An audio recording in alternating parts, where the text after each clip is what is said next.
Hey everyone, Connie here, and welcome to my first impressions review of Tekken Bloodlines. So, this is a series that I've been meaning to check out for a bit now since it came out, and just hadn't gotten around to it. So, I decided since I'm basically taking the rest of this week off one day at this point.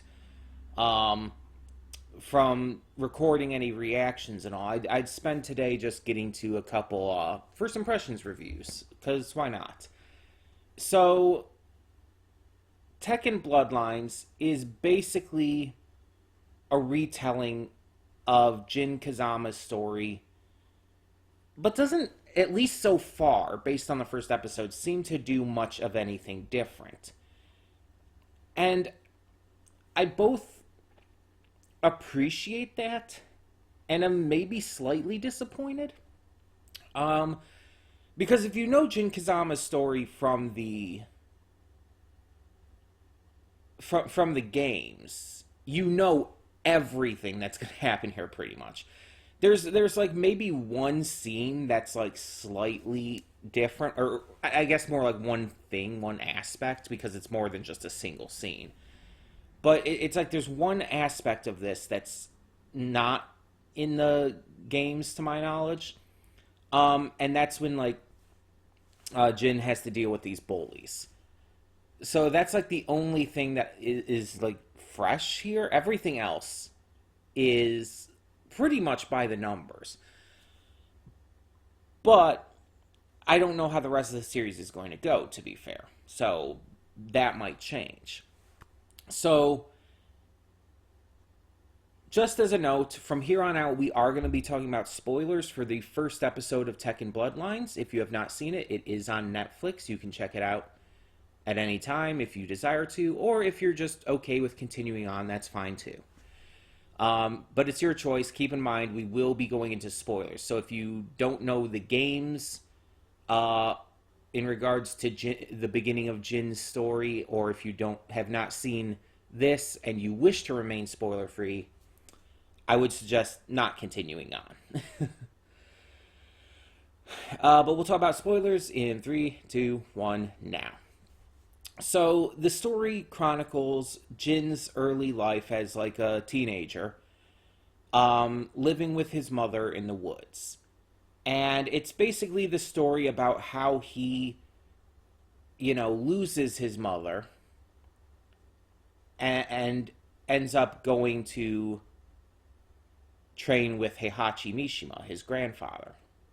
So,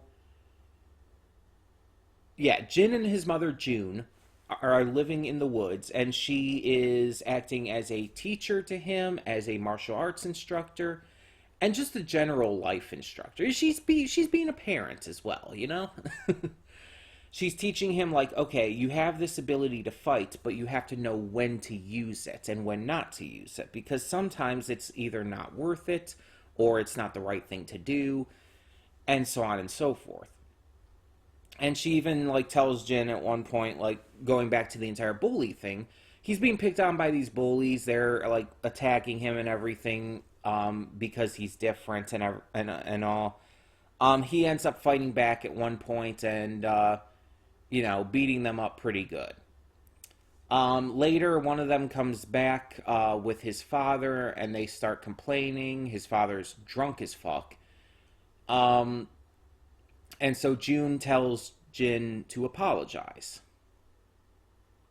And he's like, but they started it and all. And she's like, okay, but let's do the right thing here. Let's be more mature and better than that. But unfortunately, the drunk father starts getting a little too interested in June.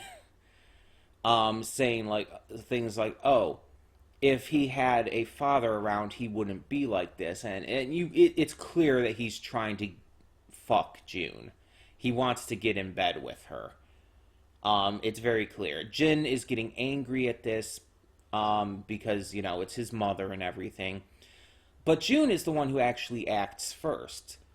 pushing him back with force, but not with violence. And there is a strong difference there. After the fact, she and Jin talk about this more and everything. And that's when what we all knew was coming, for those of us who are fans of the games, happens. The demon ogre arrives. And without saying a word, basically, I guess you could kind of say challenges June to a fight. They start to fight, and it's very one-sided. Like, June is giving it her all, but even though she gets maybe a couple good hits in, Ogre is so overpowering her pretty much the entire time. And it's maybe a little hard to watch, admittedly. Because it is so obnoxiously one-sided that it's basically just Ogre beating on June the entire time. And at one point, like, he's holding her by the throat, and, like, at any point you think, okay, he's going to snap her neck.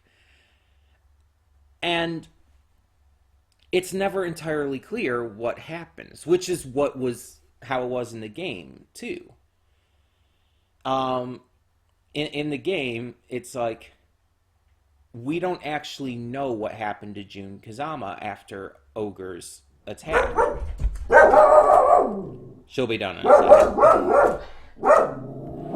But we don't actually know what happened. It was actually, there was no body or anything. It's always been kind of a mystery.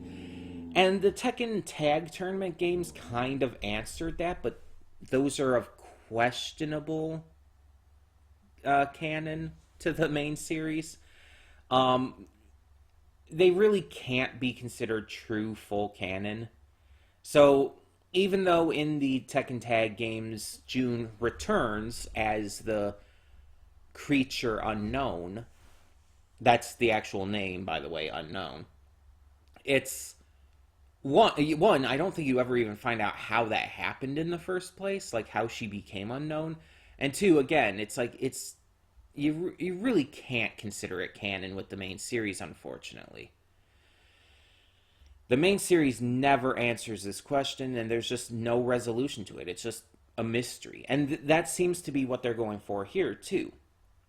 The house ends up getting set ablaze and everything, and getting destroyed. And as it's about to crush Ogre, who, has June in his grasp and all, he teleports away. And it's unknown if she teleported away with him, or if she was destroyed by the falling building and stuff. It's unclear. It's entirely unclear. And that's a good thing, because that's how it's supposed to be. And so after the fact, we find out that Jin has heeded his mother's warning and listened to what her last command for him was, to go out and seek out his grandfather, Heihachi Mishima. He goes to the Mishima Zaibatsu, has been trying to sneak in, and eventually, after revealing who he is, the guard does take him to see Heihachi, and Heihachi does eventually agree to train him after some needing to be convinced. The thing that actually gets him to accept Jin is the fact that Jin is seeking out Ogre, because, as we know in the games, so is Heihachi. And it's very much told to us here as well. But yeah, the first episode of this series, it hits the right marks. It's Tekken through and through. The action's pretty great. The voice acting, for at least the Japanese, is good. And I say that because I heard some of the voice acting, at least I did check out some voice acting from the first episode for the dub. And Jin and June and all are okay. I hate Heihachi's English dub voice for this. It is so bad. It just doesn't work. Like, I think they were trying to do something with it, but it doesn't work. It doesn't sound like he looks at all. it does not work. Like, the voice would work better for like a character like Beck. If you know who Beck is from the Tekken games, Beck Dosan, Warong's teacher, it would work. It would work for him, I feel, but not for Heihachi. It is so just miscast. Um, but the Japanese voicing's good. My only issue with, like, I guess the art slash animation would be there's this weird shadow work where it happens with literally every character, where there's this shadow that like will come up on them that's triangular, and it's like triangular on their face and everything, and sometimes on the other parts of their body, and it's a little distracting and weird. I don't understand why they made that decision. It looks bad, but it's not too bad to where it detracts from the series overall. Because the art style and animation otherwise is fine. It's literally just that shadow that is just so fucking out of place and weird. It's like some kind of stylistic choice, but it just does not work at all. Um, but yeah, it's a really interesting start, and I know there's other Tekken characters that appear in here from the trailer and all. I know Nina Williams is here. I know Leroy is in here, but he didn't like debut until Tekken 7. So I'm confused as to why he's in this. If because this is supposed to be like what, Tekken 3, I believe. If it's Jin's story, I believe it's Tekken 3. It might be Tekken 2, but I believe it's 3. Either way, still way too early for Leroy. Because again, he was a DLC character in Tekken 7. So it's weird that they're putting him in. Like, all the other characters I think make sense. Like, there's Ling Xiaoyu. There's Warong. Again, Nina Williams. Obviously, Kazuya is going to be in it at some point. Um, I mean, which makes a lot of sense. He's Jin's father and everything. He has to be there. Plus, he's kind of one of the most recognizable Tekken characters. Um, so it's like, yeah, why is Leroy in there? Again, I don't mind.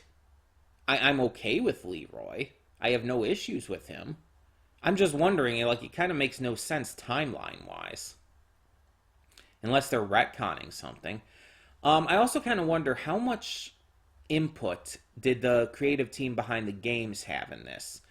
Like, in terms of how the story's being portrayed, how the characters are being portrayed and everything.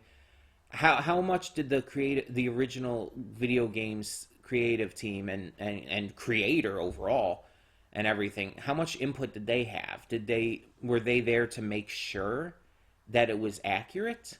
Were they there to make sure that it was handled properly? I don't know. I don't know. But it wasn't. It was a good start. Again, it concerns me a little that it was so on, like, by the numbers, exactly the same. I don't think the rest of the series is going to be like that. It's 6 episodes total, so there's only 5 more. I don't think it's going to be entirely by the numbers. I think they are going to do some new stuff. But I feel like there was some things that they could have maybe explained a little better. Also, I feel like the pacing could have been just a tiny bit better. Because um, I feel like that it should have ended after the fight with Ogre. I think the stuff with Heihachi should have started the next episode. I feel like that was just, they were trying to rush that into the ending, and as such, that ending kind of felt rushed.